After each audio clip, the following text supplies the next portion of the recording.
Which Side Podcast is a proud member of the Which Side Media Collective. This week's episode is brought to us by you, the listener. You can support us a couple different ways. One way that you could support us is by going to the Which Side Collective store. We still have discount going for the end of the year. If you use code FUCKSHIPPING, you can get free shipping in the United States.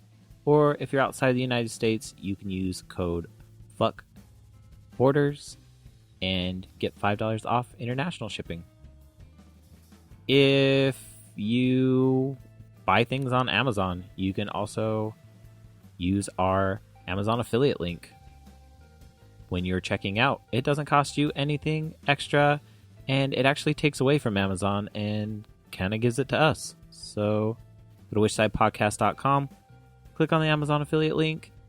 We know that you all slacked during the holidays and forgot to get things for people, and now you're trying to find last minute things. So, or you got some cool gift cards you want to use. Yeah, either way. Because if you're wanting to feel in the mood, I'm looking for a new glass tumbler for my tea. Wow. Yeah. Which Side has a wish list as well. Can I put that glass tumbler on the wish list? Yeah, sure. Sweet. Is it needed for the collective? Yes. I think we had tea on there at one point. Yes, we did. But I think I took it off. Yep. Anyway. Whichsidecollective.org or whichsidepodcast.com. Click on the Amazon affiliate link.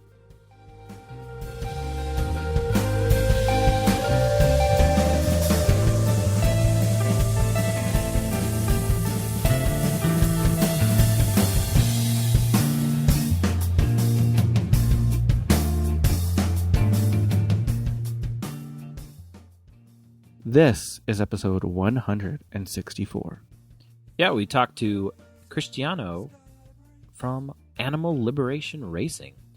This dude rides his bike for more than 24 hours at a fucking time. Can you believe that? I can't do that. Jeez. Can you imagine the leg muscles on that? Blows me away. But he's awesome. He started Animal Liberation Racing. It's not just for cyclists. Athletes all over the world use it. It's really awesome and inspiring. So stick around for that and then, join the team. Grab a kit. Hey, Jordan, what news and events do we have going on this week? Well, New Year's Eve is coming up, and every New Year's Eve is the Global Noise Demo for Prisoner Solidarity. So find a local event near you. If there isn't one, organize one. Show prisoners that they are loved. Because they are. Fact. There's no listener shout out this week. If you'd like to shout out something, you can go to whichsidepodcast.com. Just click on the donate tab. Find out different ways that you can shout out. You can record on the website itself and we'll play that on the show, or we can read what you write. We'll be your shills. Shilling it up. For only $9.99. That's not true. It's $10. Don't shortchange the podcast. $9.99 plus a cent. For the slingshot this week, December 28th, 1831, 30,000 slaves in Jamaica began an armed insurrection. Super cool. Fuck yeah. If you like these little tidbits of history, I pulled them out of the Slingshot Personal Organizer. Right now is the best time to get one, because you can get the 2016 ones and get your shit all organized. Or just read these awesome little tidbits and facts. Get one at a local info shop or an online info shop like AK Press. They don't pay us to do this. We just like them. True that. I really hope you enjoy this episode. Which side are you on? Which side are you on? Which side are you on? Which side? Which side are you on? Which side are you on? Which side are you on? Which side are you on? Which side are you on?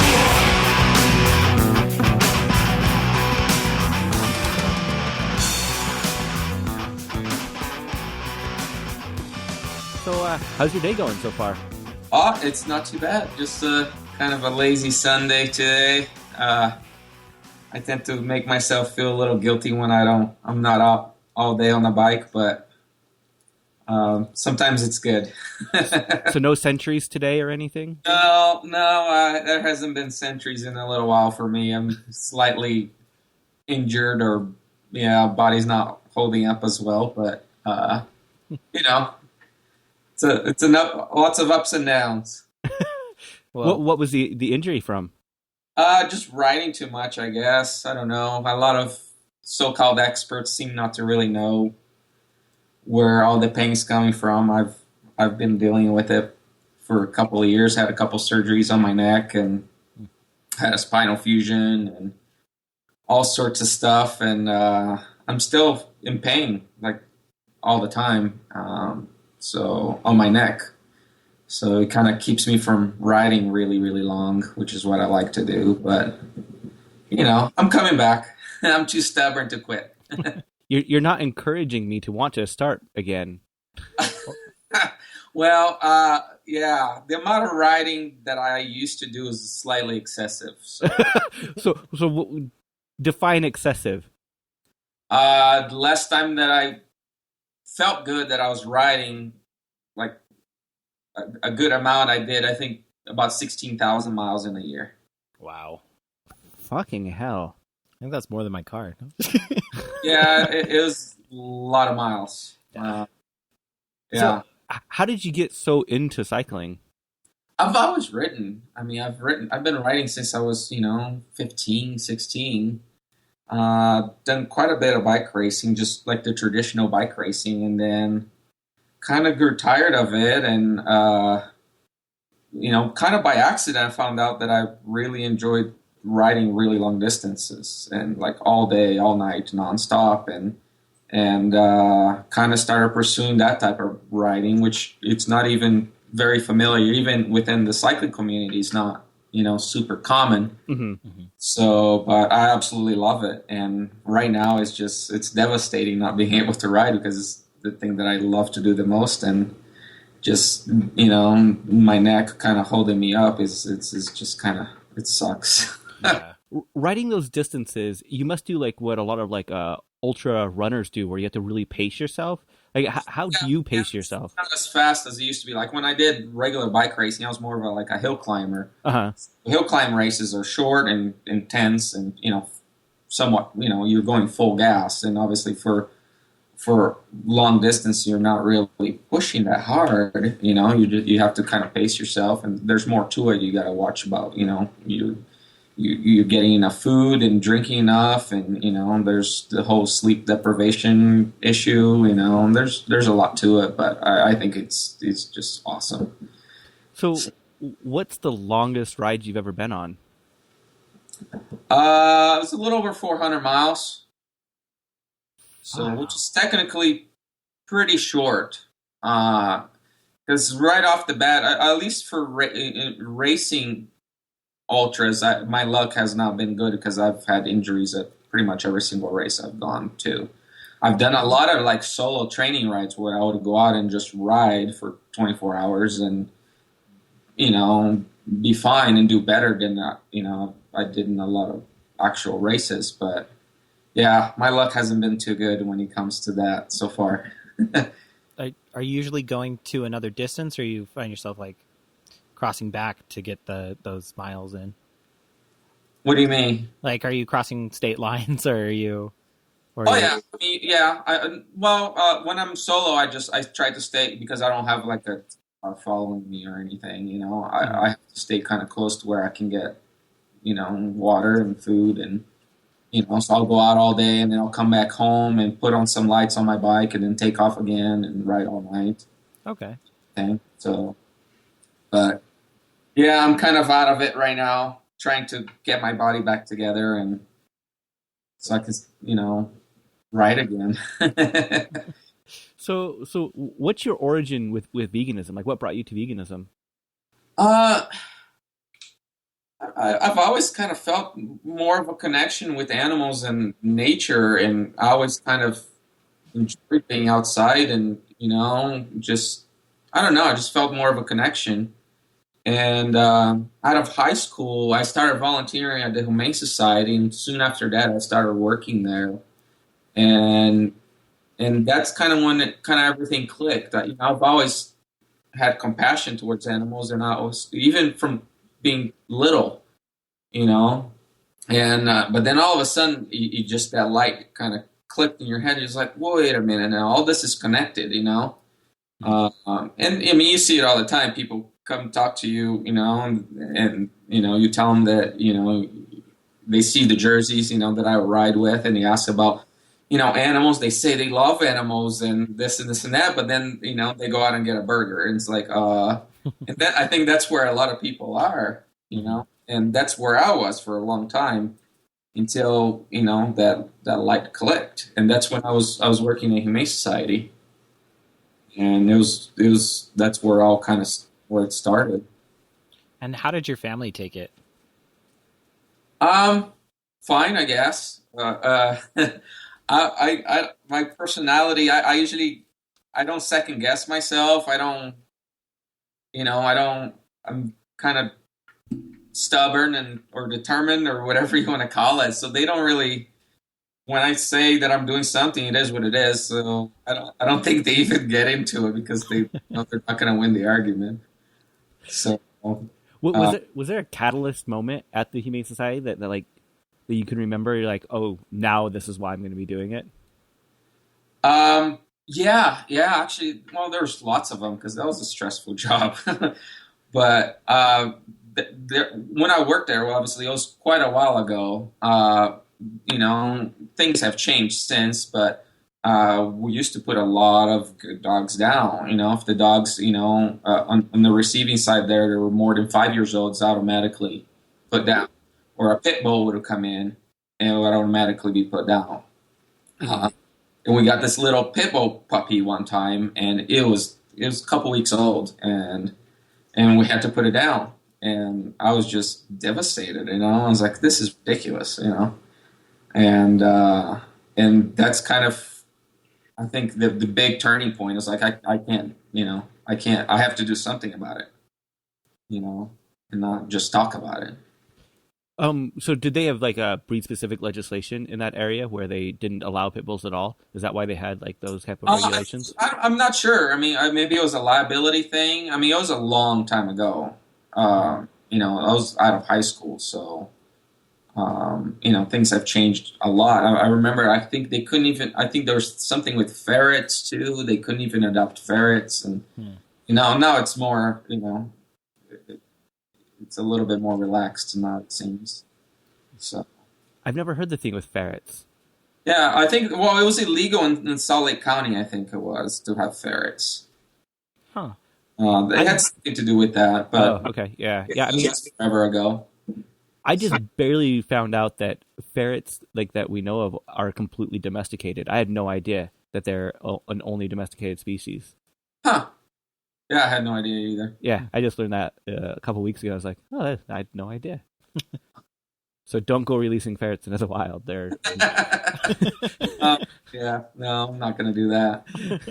Yeah, that's kind of how it all started, the whole, you know. And then obviously I had been racing bikes for a really long time too, and I raced for a lot of, you know, teams here in town, and eventually I just kind of got sick of just riding, and I didn't feel a connection, you know, and kind of, I was like, oh, you know, I feel like I'm racing by myself anyway. Seems like a lot of times the first person I want to, you know, beat is my teammate, you know. So I was like, I'm just gonna get some custom jerseys made and represent what I believe, and I'll race on my own, and that's what I'm gonna do, you know. And I've always kind of been, I have a little bit of more of an aggressive personality. I was like, I'm going to get these jerseys just to push people's buttons, you know, and just to get a reaction, you know, out of people. And back then I was riding really fairly well. You know, I would go out and do these races and start getting a lot of publicity and a lot of attention. Wearing that jersey, and then obviously started winning a few races here and there, and Ended up on a newspaper a couple times, and ended up getting online, and then started getting emails. People, hey, where did you get that jersey? Can I get one? And that's kind of where the idea started. I wasn't expecting to be much, and I was like, oh, I'll get next time I do an order for jerseys, I'll let me know what you want, and I'll be happy to get it for you. And then it started getting more and more people asking. So I was like, well, I'll mark up the jerseys slightly, so just to still make it accessible to people.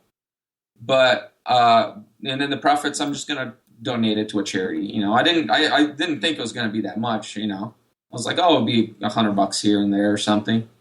And then all of a sudden, we did the website thing and started taking orders, and it just went nuts. And getting emails from literally all over the world.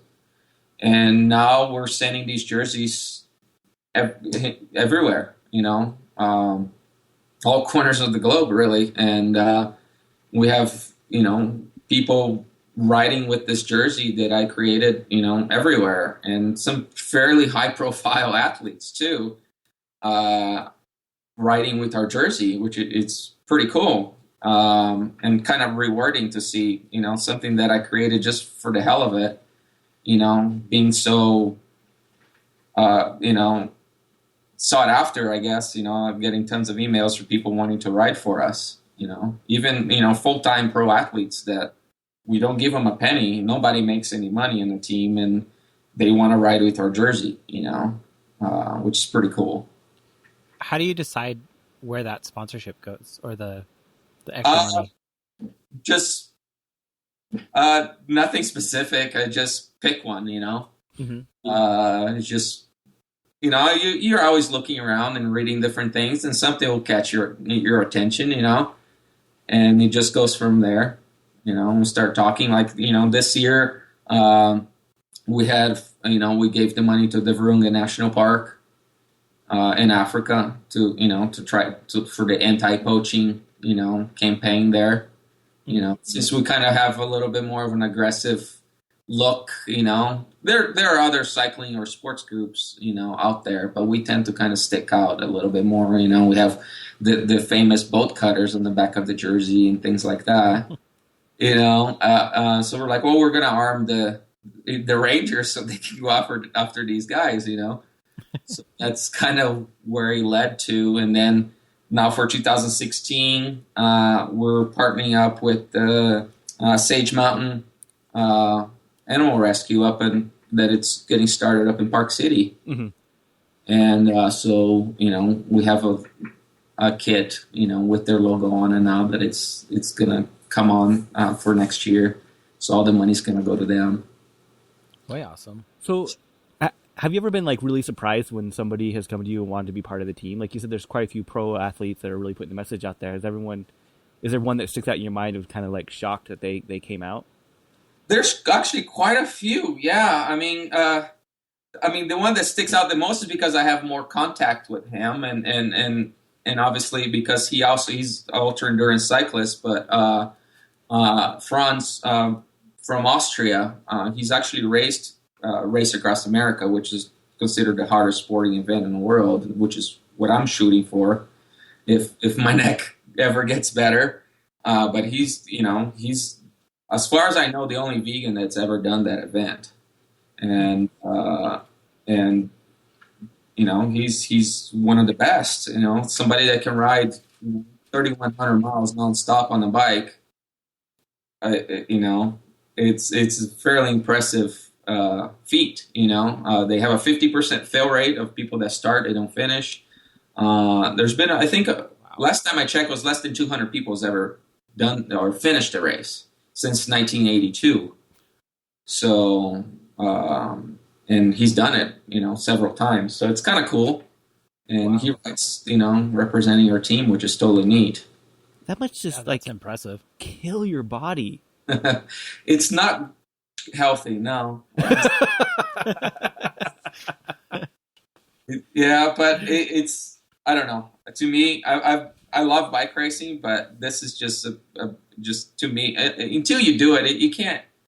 I mean, how can you explain it riding all day, all night type of thing, without stopping, without sleeping type of, Mm-hmm. you just, until you do it. But, and I mean, I've never done drugs, but I think it would be pretty close, because it's almost like an out-of-body experience, because you go through a lot of physical and mental hardships, and I don't know, it's just really cool. You kind of find yourself who you really are when you're going through such hardships, and I think it's really cool.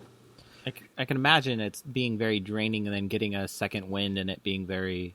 Yeah, your brain's constantly telling you to stop, and you didn't train hard enough, and you suck while you're doing this, everything hurts, and but the main thing is just to stay on the bike and don't stop, and just keep going. Eventually, it clicks, and all of a sudden you're kind of awake again, and yeah, I think it's pretty sweet. But we have, it's not just cycling or ultra cycling. I mean, we have, riders, not cyclists, just cyclists either. We have triathletes, runners, all representing the team, doing adventure races and triathlons, and, all sorts of things, or one of my teammates, Jeremy, that lives here with me. I don't know if you guys might have met him also. He's a speed skater, and he's the Wisconsin time trial state champion, and so there's a lot of different disciplines, and they're all representing the cause and the team, which is really cool. And, so can anyone join the team, or is there criteria you have to meet? Join the team. And that's the thing. People always ask me, how many people are in a team? I was like, I have no idea. It depends if you consider the team. Anybody can go and buy the jersey, and represent the team, I guess. But out of all these people that buy the jerseys, how many are actually out there racing and stuff? I don't know. A lot of people may just be recreational, and that's totally fine with me. Who am I to exclude? If they want to represent, the cause.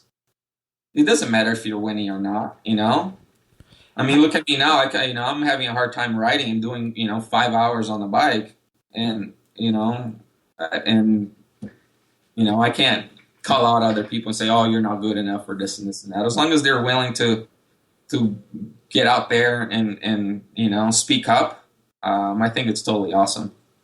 It just blows my mind when you say things like 5 hours on a bike. I used to be really into mountain biking. I raced. I've done a century before, one like that, and that was enough for me. Like it just blows my fucking mind. You ought to come out and ride with us. I don't have a road bike. What was that? We ride all the time. We have a pretty big group here in Salt Lake, and we're always riding around, and yeah. I've been debating getting back into cyclocross, because that to me was always just a fucking riot. Yeah, I've done that. I've had my share of cross races, and yeah, it is fun. Yeah, there's like I said, there's so much to do out there, and like I said, it's not just cyclists. We have runners, and it's a little bit of everything, which is it's super cool. We're trying to we're reaching out different spectrums of I guess the sporting society. It's been really rewarding and cool. Everybody that I've met, and seeing people all over the world. This year also we won Race Around Slovenia, which is another ultra endurance race, and that's really cool. I've never been to Slovenia, but we're on the podium. How cool! And it started out of nothing, which is I'm totally dumbfounded about. I was like, wow, you just stumbled into it, which is totally cool. Do you get that same comments that other endurance athletes get about you can't be an endurance athlete and be vegan? Is that a common thing that you hear? Oh yeah, you go out and ride, and that's the cool thing about the jersey. I'll go out and ride, and people always ask, where do you get your protein, and and stupid shit like that. And it's like, dude, you go back to school. It's not it's not a secret. It's not, it's just, if all you do is watch TV and go read a little bit about it. It actually makes me a better athlete. I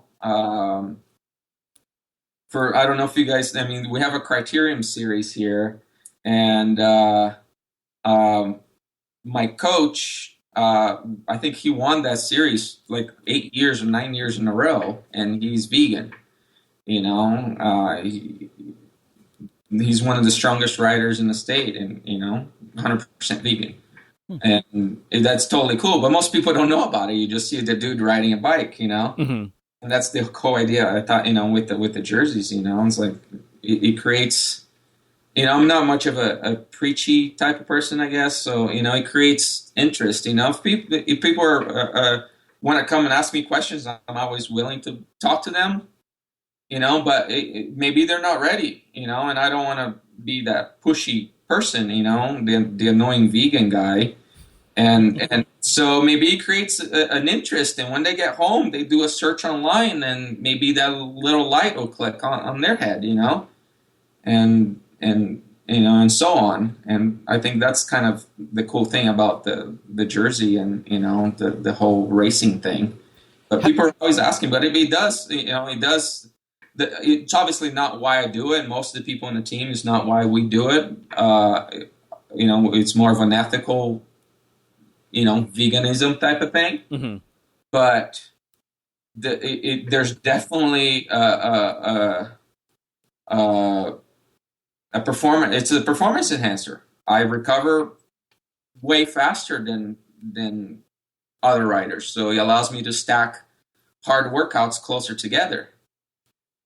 So because it's a less acidic diet. Yeah. And there's lots of, books about it, so it allows me to recover faster, so I can train harder and more without getting burned out, and that makes me a better rider, and overall it's cleaner fuel. I burn cleaner, and, I don't use as much energy to digest that food, so I can use that energy to push the pedals, I've read that a lot of triathletes will have a plant-based or vegan diet during training, but a lot don't maintain it when they're off training.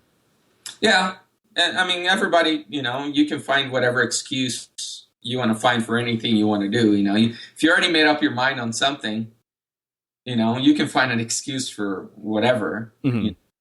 But even if the case was that it was to make me a slower rider, it still wouldn't change my mind.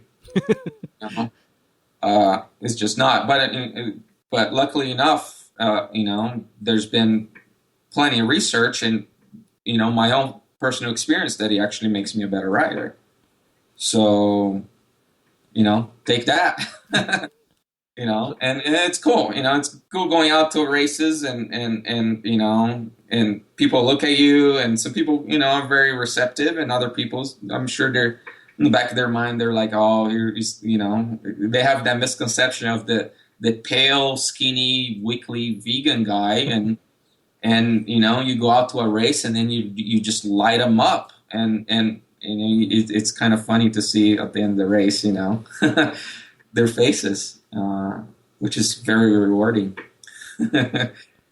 So what's like an ideal diet for a vegan athlete? Because I know obviously you can be vegan and eat Oreos and drink soda, and that's not going to be ideal. So not what I do. Yeah. Right. I don't follow a specific diet. I just listen to my body, really. If I'm hungry, I eat. If I'm not, I don't. And, lots of carbs, obviously. Mm-hmm. Rice is my main thing. I love rice. It's my favorite food. Which is, a lot of people get a weird look on their faces when I tell them that, because it's so plain, but it's my favorite, and I eat tons of it. Even during races, I try to eat real food and not processed stuff.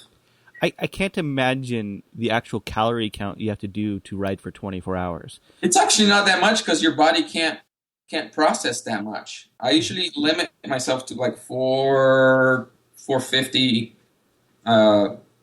calories per hour, because your body can't digest it. So if you eat too much, you're not doing any good. So, but actually, when you're riding a long time, actually, the eating part is actually my least favorite because it actually becomes a hassle. Yeah. You're constantly eating, and you're.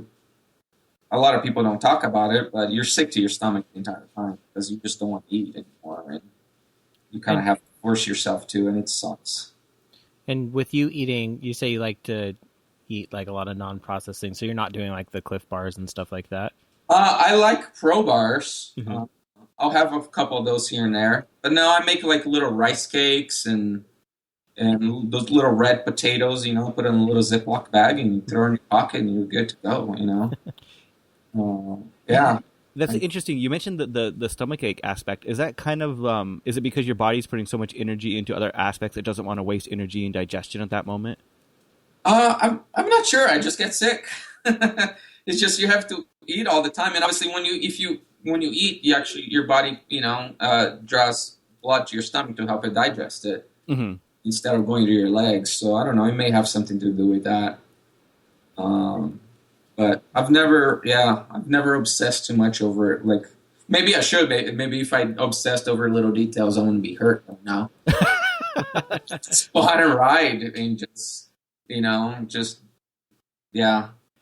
when I was training really hard, I was having a hard time finding people to go on rides with me because I would go for too long and just, do, I don't know.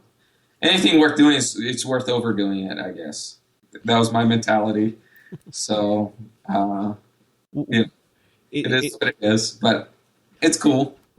It's funny to me because, like, when I was at my peak, I was doing 35 miles a day, and that just seems like nothing to you. That's a good amount. That's probably, I would say most people, that's kind of average because I commute every day to work, and it's about 14 miles each way. So... And now in the winter, I'll go and, I'm starting to do lunch rides too. So I'll go for an hour and a half, 2 hours during lunch. Yeah, I couldn't do that now, though. That was 15 years ago. I eat way too many Oreos now. So do I, but, But you burn off the calories. I just don't. You can still do it. It's never too late. Well, I mean, we have some older guys in the team here in Salt Lake that are insane strong. And it blows me away how strong they are. The whole misconception of age too. I mean, as you get older, your endurance increases too. You get a little slower, but you can go for longer. So, road cycling has always been super intimidating for myself, coming from like an almost strict mountain biking background. Mm-hmm. I don't know what it is. Every single time I've talked to road cyclists, I'm like, you guys are just fucking intense and crazy. You get used to it. I feel really comfortable. It doesn't bother me at all, but I've been riding for a long time. Mm-hmm. And here in Salt Lake, I think it's fairly safe. I mean, when you go out to Utah County, there's a lot of hicks out there, but you got to watch out a little bit more, but it's not a big deal, It's getting better and better. I used to, get quite a few run-ins with people on the road, but it's been a while. I feel very, very safe riding around here, Do you feel like the local city, like you're in Salt Lake County, right? I'm in Salt Lake, yeah. Yeah. Do you feel like Salt Lake is doing a good job in being more like biker commuter friendly? I think so. Yeah, I mean, there's bike lanes everywhere. I'm not super fond of those sheltered bike lanes that they put downtown now. Like but the 600 East? There's one on 300 South. Okay. The cars are parked on. You ride between the sidewalk and the parked cars. Yeah. Mm-hmm. I think those are scary. I don't like those at all. What scares you about those? Because the cars they're driving, they don't see you because the parked cars are blocking the view of you. So you're going straight, and people all of a sudden will turn right in front of you because they don't see you. Yeah. And then because it's it has the little barrier things there.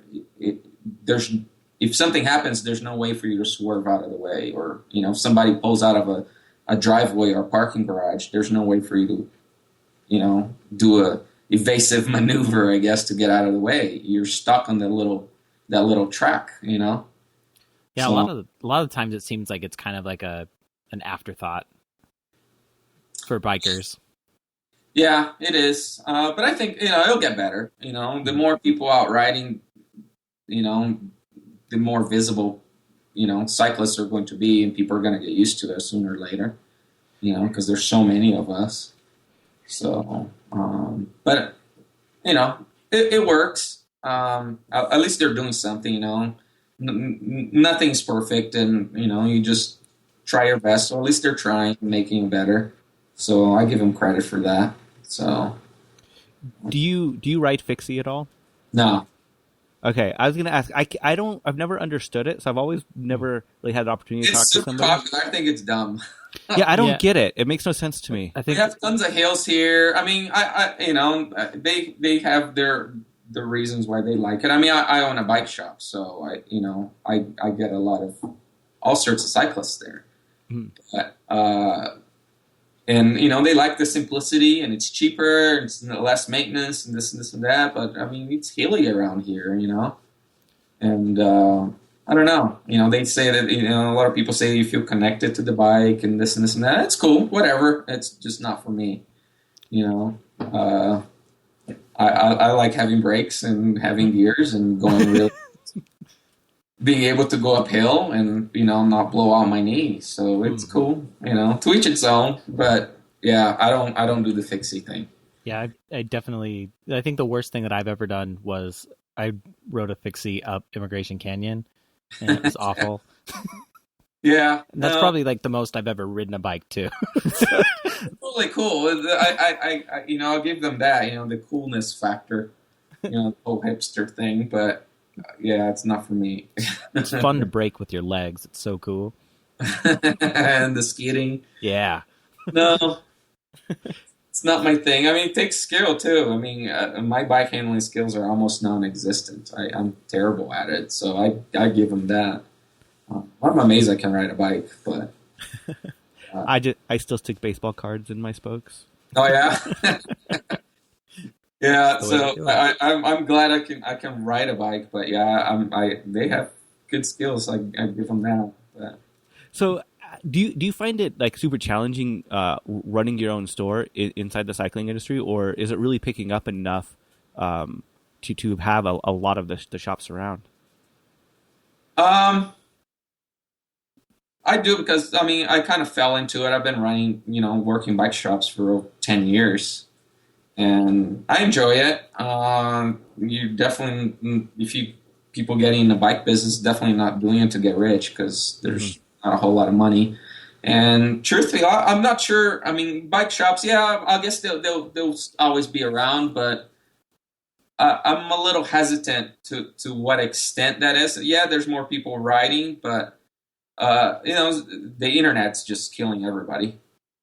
There's the same reason why there's no golf stores anymore, or I'm also a scuba diving instructor, and dive shops are hurting because people are buying everything online. And there's absolutely no way to compete with the online retailers, and there's just not. So it's hurting a lot of small businesses, and I understand why people do it. I mean, I'm not a hypocrite. I buy stuff online too. But you also have to be aware, it's just, of look at the big picture, it's just like people going out and buying a burger. They're not looking at the big picture and realizing the social effects of the community. Once bike shops go out of business and all these small,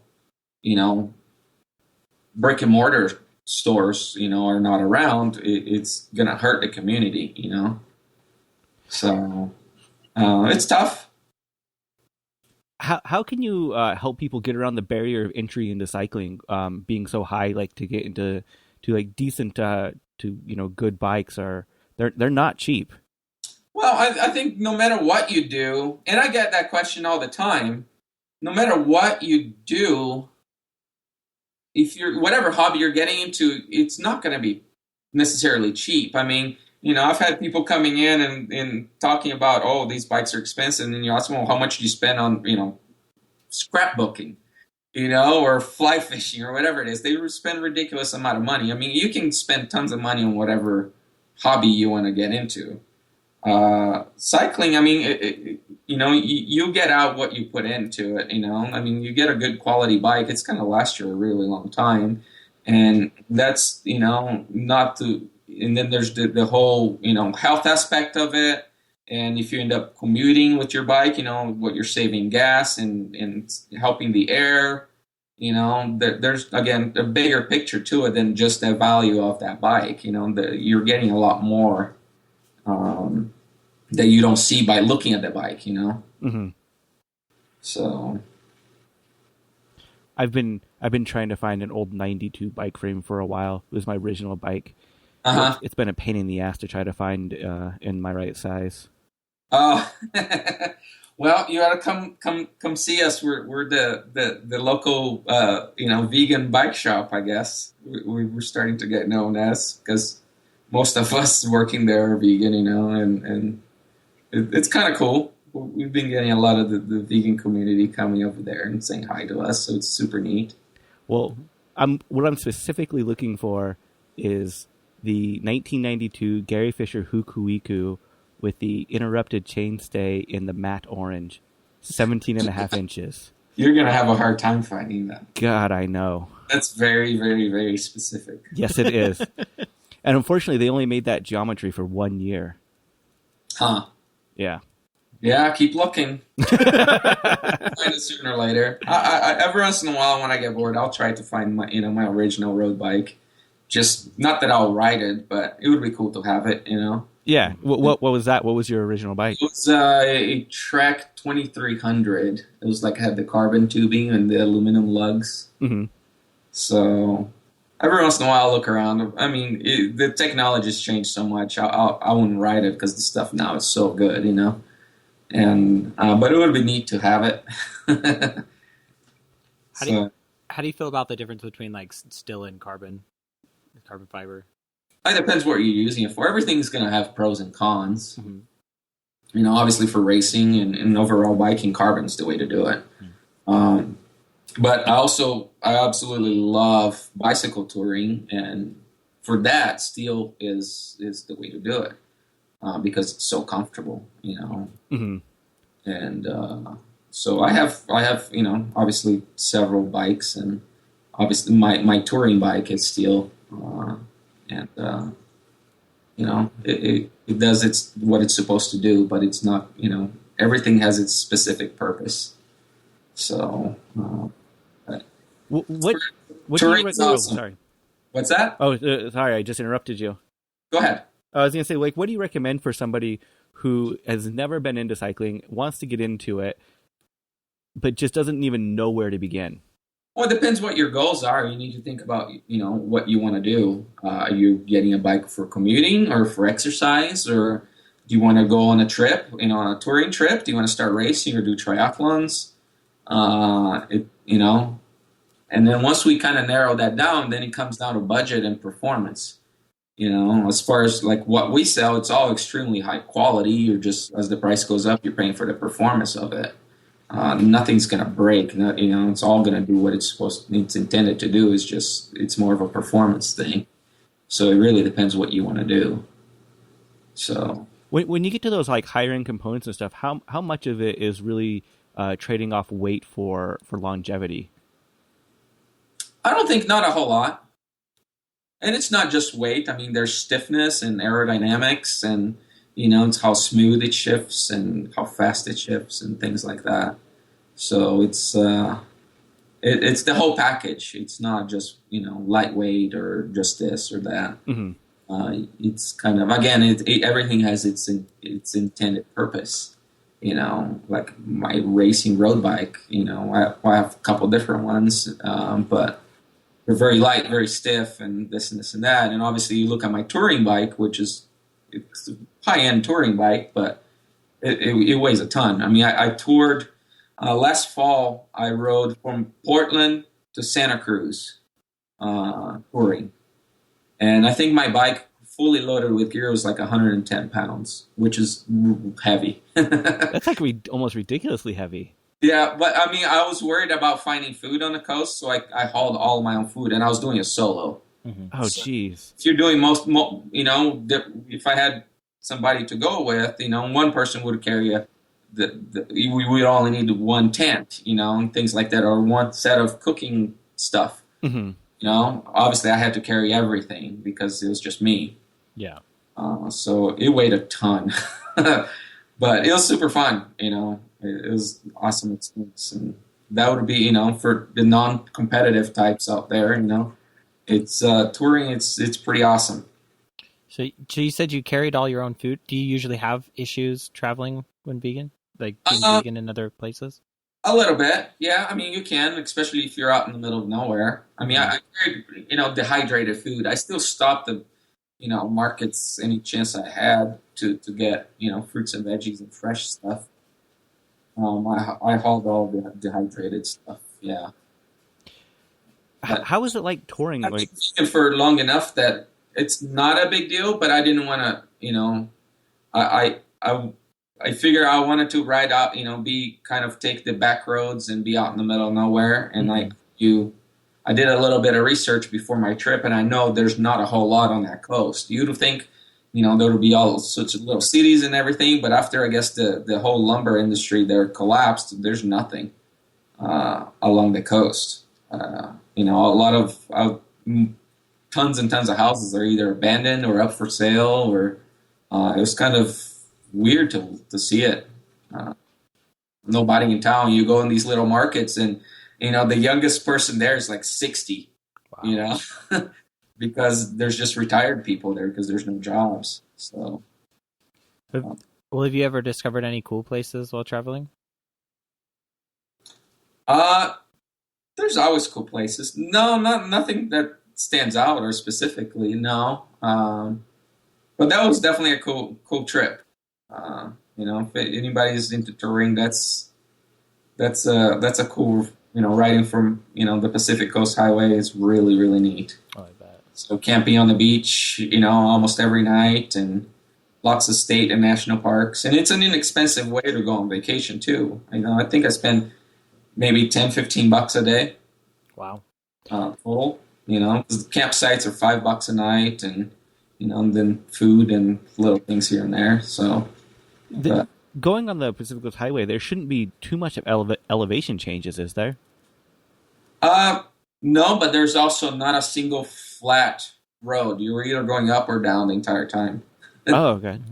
Yeah, with lots and lots and lots of ups and downs. The entire coast. So, it's, I didn't have an issue with it. Because when you're touring, you're not worried about speed, or you just go at your own pace. You stop and take pictures. Actually, it almost becomes a hassle because you're like, you're stopping, taking pictures of the ocean. It's like, man, how many pictures of rocks in the ocean do I need? You start like, why am I? This is stupid. I need to get going. And now, as soon as you pass it, you're like, I should have taken a picture of that. But there's beautiful views everywhere you look on that coast. And it was definitely more than I expected. It was cool. My main goal on that trip was to go to the Goonies house in Astoria, and I did that, and that was badass. And after that, everything was it was bonus. They just shut off access to the Goonies house a couple weeks ago. Oh, really? Yeah, they said they're having too much Vandalism and stuff. Yeah, like too much fandom. Huh. That's a bummer. No, I went over there. I woke up really early because I camped in Astoria and went up there and took pictures in front of it by myself. It was like 7 a.m. I probably looked like a crazy person in my cycling kit, and I was trying to get my GoPro on my bike just right to get me and the house in the background. I was trying to do the truffle shuffle, and I don't know if anybody saw me or not, but I can only imagine if people were looking at me. It was interesting. Those are the moments. Who cares? You're there at the Goonies house. Yeah, it's the Goonies house. That's right. They have the Lewis and Clark encampment there. It was really neat, and all sorts of cool stuff. But I met other vegans too on the road, and it was cool. I actually met this couple from France. They had been touring, I think, for like almost a year or 8 months or something, and on these tadpole trikes, like the recumbents. Mm-hmm. And, I met them on the road, and I come across them, and they're towing these, I would say, huge trailers behind them, huge for a bike. And I was like, man, what are you guys hauling? They're like, oh, we tour, summer and winter, so we have to carry gear for different temperatures and all sorts of stuff. I was like, oh, that's cool. And we get to camp, and one of the trailers kind of looked like a dog crate almost. And we get to camp, and they open the crate, and it was like a 110-pound Rottweiler jumps out of there. And they're touring with this huge Rottweiler. It was like the coolest thing ever. And they had been, on the road. Just, they get to camp, the dog comes out and plays around, and then they get ready to ride. The dog jumps in the little trailer, and, they're off on their way. It was cool. We have pictures of it on the team page on Facebook and stuff like that of me with the dog. But it was awesome, and I still maintain contact with all the people that I met and stuff on the road. It was really neat. When you're touring, do you prefer to do that solo, or do you prefer to do that like with other people? Because you're not really. It's not a preference. Everything has pros and cons. Mm-hmm. It's not a preference, but more of finding appropriate company. Mm-hmm. That's tricky. Somebody that obviously likes to ride or can take the time off or can put up with my shit. All the above. Like people always ask me, oh, it must be hard being vegan. I was like, what do you mean? It's like, oh, finding food. It's like, no, that's easy. Dating is hard being vegan.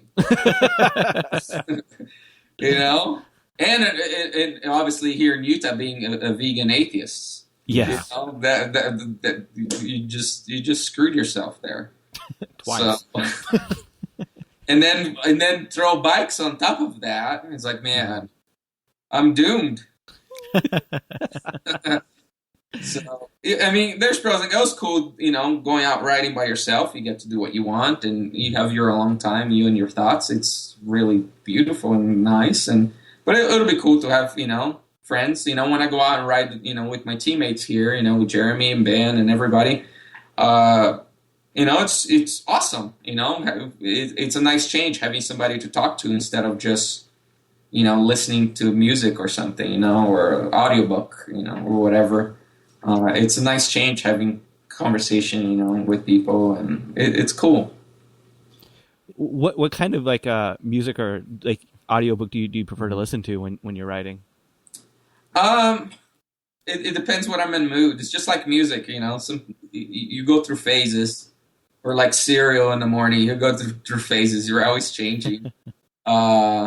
Lately, I downloaded some of like Edward Abbey's, and stuff like that. But mostly music. I go with just to kind of help the time go by. Oh, sorry, Jordan. I was just going to say, when you're writing in groups, do you also kind of have to listen to music? Cause... No, it depends. Most of the people that I ride with, I mean, they're awesome. I enjoy talking to them, and I usually won't have headphones on. Okay. But it's nice. I mean, that's the other thing when I meet people and try to get them, hey, whether they're vegan or not, come out and ride with us and this and that. And people are always, I find it so intimidated to come ride with us, because, I'm not fast enough or I'm not good enough. It's not about that, I like it's actually a nice change to go slow. And have like almost like social time and be able to have a conversation with somebody and ride a bike at the same time, Yeah. I'm totally intimidated. What's that? I'm totally intimidated. What? You would say, oh, it's nice to go slow. Then we start riding and be like, I said slow, not like fucking crawling. No, it's really nice going slow. I don't mind it at all. I mean, it's it makes the time go by faster, having friends by and things like that.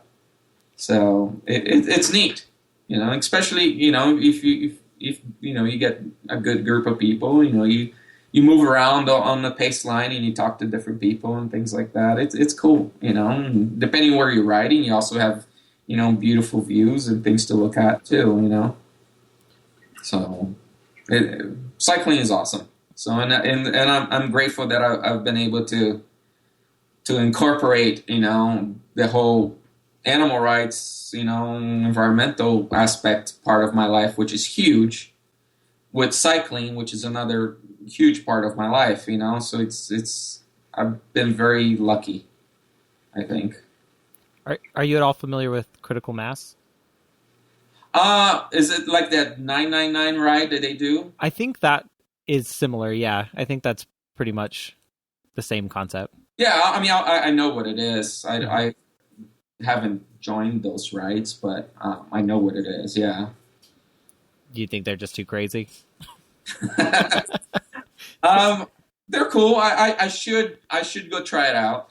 I should say that. It's not my type of riding. Mm-hmm. It's more like social hour, which is fun. But at the same time, not so much now, but when I was fit and healthy, racing, it was nice. I have responsibilities and certain mileage that I have to put in, to be at the level that I, used to be of racing. So when you were saying like you listen to like music and stuff, do you use it as a form of like pacing, or is it more just to drone your mind out? Yeah, just to tune your mind out. Mm-hmm. Just kind of, just something you get used to. It's like when you're driving, Yeah. It's just too quiet. So you just listen to music. Especially, there's some stretches, like one of my favorite rides now in the winter. I ride from Salt Lake. I ride out to Antelope Island and into the island. I'll do a couple laps in there and then ride back. And, there's a couple stretches from here to the island, at least, that, there's not a whole lot going on. That's the one century I did, was the Antelope Island century. Oh, yeah. But that century doesn't actually go into the island, does it? No, it doesn't. Nuh-uh. If you ever get a chance, ride in the island. It's beautiful in there. Mm-hmm. Especially in the winter, because there's not, as many tourists. So you just ride in the middle of the road, literally, and all the animals are out, and, if you've been in the island, and there's lots of really cool animals all over the place, and you get to see. So it's cool. I really like it there. So in the winter, yeah, it's nice. Stay out in the flats. So see, that's where I know I'm a wuss, because I'm like, winter riding, yeah. Yeah, but do you ski or do any of that stuff? Nope. Oh, okay. So you just screwed up my speech here, but a lot of people come in and they complain about riding in the winter. I'm like, do you ski? Yeah. Isn't that cold up there? It's kind of the same thing. Just get some good quality clothing and you're good, you're working your body, it warms up pretty quick, and if you get good quality equipment, it's not a big deal. With riding in the winter, what scares me the most is the ice, not necessarily the cold. Yeah, there's not that much. The roads dry up pretty quick here. Mm-hmm. So I've never had a, issue with it. But I'm an idiot on top of being a wuss. Well, we all are, one way or another, You just get out there and you do your best, and, and that's kind of, try to kind of do your thing, with the team and everything. We get a lot of really cool emails of people, like, oh, this is the coolest thing I've seen. I want to support, the cause. I want to get a jersey, this and that. But we also get a lot of, I wouldn't say hate mail, but just people just bitching about stuff, about the team. Even vegans, I get more complaint emails from vegans than non-vegans, just trying to get a reaction out of me, and everybody's just doing their best, there's I'm not gonna, by doing the vegan team, I'm not gonna reach everybody out there, but I'm gonna reach a certain demographic, and it's not for everybody. So, we do our best, and at night you have to, live with it, and the next day you try to do better, and that's what I usually tell people, if you don't like it the way, I'm doing something, instead of sitting there complaining, I'll do me, I'll race me, I'll start another team and do better than me, don't sit there and complain, that we have, that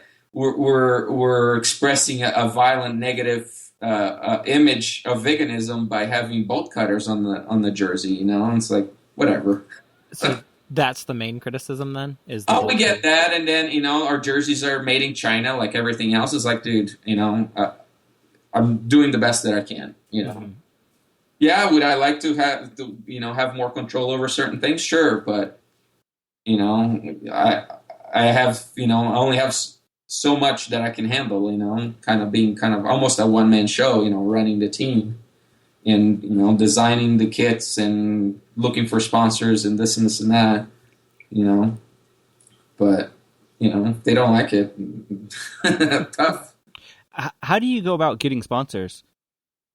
Well, I used to just like anything else, you just send out tons and tons of emails to people with letters, it's like, hey, this is who we are, this is what we're about, and I've never had too much trouble getting sponsors, but since this year, really, we decided to cut out sponsors completely because it's just too much of a hassle. It's nice, and I was grateful to have sponsors, but it's just too much. Every year having to get the jersey redesigned with new logos and new everything. It was just too much. And then obviously with jerseys being sent all over the world, it'll be weird to get, a business here in Utah or here even in the US, and we're sending these jerseys out to Austria or Australia, and that these businesses don't even exist. I don't think it would be the people wearing it's like, kind of type of thing. And the main goal wasn't to have sponsors or to do this, to do that. It was to spread the message, and create at least, curiosity from people. People see this jersey as, on a race or just riding around, and, they'll either ask you a question or they'll look it up online and educate themselves, and, and maybe it'll change, somebody's point of view. What are you doing to replace that revenue from the sponsors? Oh, there was no revenue. They kind of just, like this year, we do have a few sponsors, like shoe sponsors, they send the team some shoes and things like that. But we have no budget. The team has no budget. Everybody, as far as like a racing season, you're paying out of your own pocket. Everybody takes care of themselves. Mm-hmm. The kits and everything that we have, it's all pre-order. So you order the stuff. I send in the order to the manufacturer. It comes back to me, and I ship it to you. So we don't even have an inventory or stock or anything because we have no budget. Nobody makes a penny in a team. It's all kind of, you do it because you want to do this, and because you love it, because it means something to you, not because we have sponsors or because you're getting this in return. You do it because you believe in it. Well. So, how can people, get involved with what you're doing, follow your work, or even get a kit themselves? We have the main thing is, we have a Facebook. It's just if you search Animal Liberation Racing, you'll see, we put updates there, and then we have our website, which is animalliberationracing.com, and we update that from time to time. That doesn't get updated as often, but it's there, and it has enough info, and they can always reach out to us online, and we're always happy to help whoever needs help with advice as far as cycling and all that stuff. So, well, thank you so much. I can't believe we're already at an hour. It's been a lot of fun. Yeah, it's gone by. I figure we would be talking tons about vegan stuff, and we hardly did. But maybe it's just my desire to get really back into riding again. So, well, we'll have to you have to come down ride with us and come see us over at the shop, and we'll chat some more and go off for a ride. Yeah, I got to get a new bike first. I don't have a bike right now, so that's my first hurdle. Well, I know a guy that has a shop. Well, I'll definitely I'll swing by and we'll get myself hooked up. Awesome, man. Well, it was nice talking to you guys, and we'll stay in touch. Yeah, well, we end every episode saying "fuck, shit, damn." Would you mind saying it for us this week? Fuck, shit, and damn. Yep. Should I say it again? Yeah, if you want. I have no problem with saying fuck, shit, and damn. This week you heard The Kiss by The Sea and Cake. Right now you're listening to Royal Gregory by Holy Fuck. I just love that it's royal and fuck in the same name. Royal Holy Gregory Fuck. Royal Holy Gregory fuck. But hey, iTunes. We do this every week. You guys all know the drill. Rate and review. Give us a little 5-star action. Give us a little message of support. And that's all we need. You don't have to do anything else. You can even say blah blah blue blue and It helps. it helps. Yeah. You can even be like, hey, they tried bribing me but I didn't get anything out of it. Here's 5 stars. Should we bribe people? Um, The next person to review after this podcast release, we'll mail you something special. just email us with your username as soon as you do it. That way we know it's you. And we'll drop some shit in the mail for you. Not literally shit, but, shit, like shit. Not like Cards Against Humanity's bullshit pack where it was literally shit. I mean, but, shit. Or that guy who was trying to stop the package thief, and he put all of his dog shit into a package, left it on his porch for 3 days, and it was stolen. Yeah, we're not going to do that. So that's mean. You like our shit. If you don't like our shit, then you probably shouldn't follow us on social media. But if you do, follow us. Yeah, be our friend. Like us. Because we're not well liked, apparently. Or maybe we are. Maybe we are. I don't know. But we do things on there almost every day. And we just want to feel loved. And we want you all to know that we love you too. So follow us. And we can be friends. And we can hold hands and skip in the rain. Offer only exclusive to Utah residents.